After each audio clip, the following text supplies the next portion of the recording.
Oh my god, you're so awkward.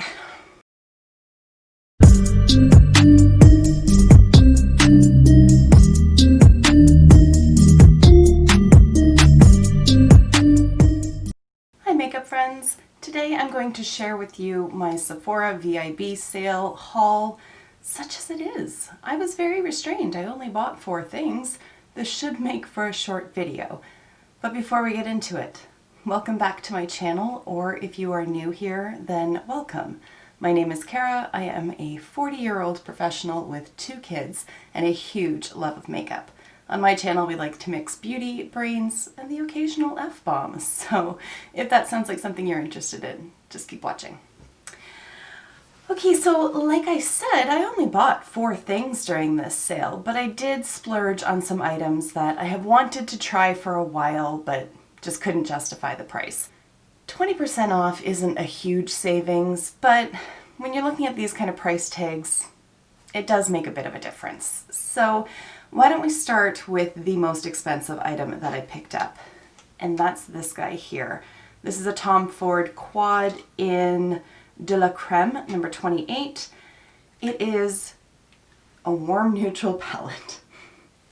I don't know why I'm laughing. I think it's really beautiful. It's the kind of palette, it's just so effortless and so easy. I could wear this every day to work and be perfectly happy. The application of these powders, oh my goodness.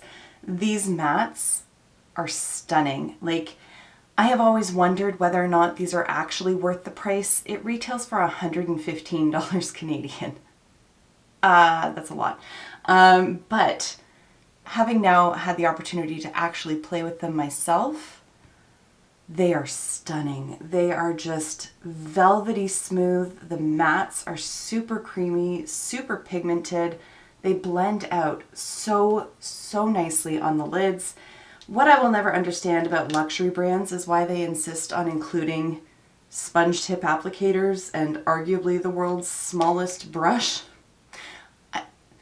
I have the feeling that if somebody is willing to shell out the kind of money that these palettes demand, they probably also have some brushes at home. Like, I'm just throwing that out there. I don't think beginners would jump straight to Tom Ford. But regardless, I am very glad that I have actually tried the formula now, so now I have a better idea of whether or not I think that price point is fair. Far be it for me to sit here and tell you all that you need a $115 palette, but if you do have the budget for that, if you are looking to invest in some products, I don't think you'll be disappointed. These are impeccable. They are so beautiful, and I love the packaging as well. Like, it's so very luxe. Like, it's just gorgeous. It's a nice little statement piece to add to my collection, but I don't know that I'm going to be stocking up on like the full line of them, unless I can brick them all together and create shelter out of that. So I'm going to enjoy the one that I have. So I've just decided that we're going to do this in terms of like most expensive to least expensive. So here's the next one. It's a skincare set from Farmacy. This is the House of Gold set. Honestly, I'm just too lazy to run up 2 flights of stairs to go grab it, so I'm just going to stick a picture up here. This set includes 3 items, retails for $80 Canadian. It includes a full size of the Honeymoon Glow AHA Resurfacing Night Serum with hydrating honey and gentle flower acids. Wow, that's a name. They were very dedicated to that. My goodness. Okay, aside from that, like I said, it is a full size, and the serum itself retails for $77. So you're basically paying for the serum, and then you're getting the 2 other items for free. And the other items are the Honey Halo Ultra Hydrating Ceramide Moisturizer and the Honey Potion Renewing Antioxidant Hydration Mask. Both of those are 0.5 ounces. So I did pick this up. I have had an opportunity to try out all of the products just a couple of times. I will say the serum is very nice. It really does help to hydrate the skin, and it just sinks in really quickly. The Honey Potion Renewing Antioxidant Hydration Mask, name aside, is very nice. It kind of warms up a little bit as you are wearing it, and then it rinses away really nicely. It's not like a peel off or anything like that. and then your skin is just left feeling very moisturized and hydrated. With respect to the Ultra Hydrating Moisturizer, they are completely accurate in calling it ultra hydrating. It is a very nourishing, very heavy moisturizer. It's not something that I would want to wear, like put on first thing in the morning and wear it throughout the day or wear it underneath makeup, but at night it's fantastic. And even still at that, when I wake up in the morning, I can still feel a little bit on my skin. So it is incredibly hydrating. I think if you have really dry skin, or if you have the kind of skin that gets a lot drier in winter, this might be a product that you adore. If you have oilier skin, I don't think you're going to love that, just because it is so moisturizing. All right, the next two do not have nearly as high of a price point as the first two, and they were literally just delivered today as well. So I haven't had an opportunity to play around with either of these products, so I'm not able to give you any thoughts on whether or not I think they're worth it. But the more expensive of the two was this one here from Dominique Cosmetics. This is the Berries and Cream palette. It's not new by any stretch. I think it's been out at least a year, if not a little bit more. There are the shades. But this is a palette that I've really hemmed and hawed about for quite some time. I think the colors are so beautiful. They're right up my alley, but I've never tried anything from Dominique Cosmetics, so I don't really know what to expect. I know she's had some palettes that have got really great reviews and some that really didn't. This one, I believe, is one of the palettes that has received the best, most consistent reviews, so I'm glad about that, and I'm really excited to play with it and see what it's all about. Why don't we just swatch a few? Ooh, that's really smooth. Those mattes are really nice. Let's see about shimmer. They're creamy as well, and let's do the black. Okay, so we're seeing this together for the first time. Ooh, that's pretty. And there's the black. No, I have to look at it here because the viewfinder sometimes skews things. Let's see. None of them are super powdery.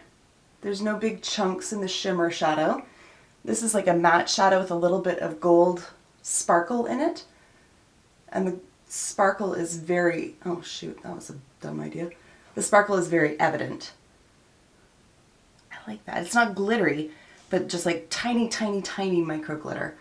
Almost like a shimmer, but sort of kicked up a notch. I don't know how to describe this. I hope that we're in the same book, if not on the same page. I'm excited to play with that. I think that looks really pretty. I like the tones for this time of year. I'm ready to dive into that one. I'm excited about that. Okay, so then that takes us to the item that had the lowest price point, but still at $35 for a blush. It's pretty high up there, especially when you see how eensy weensy it is. I wasn't expecting it to be that little. I just saw a black shadow while I'm wearing a white t-shirt. Anyways, I don't have an issue with how little it is because she's hella pigmented. So this is a blush from Surat, and it is, what does it say? An Artistique. Oh my god, it's been a long day. It's an Artistique blush in the shade Brillant.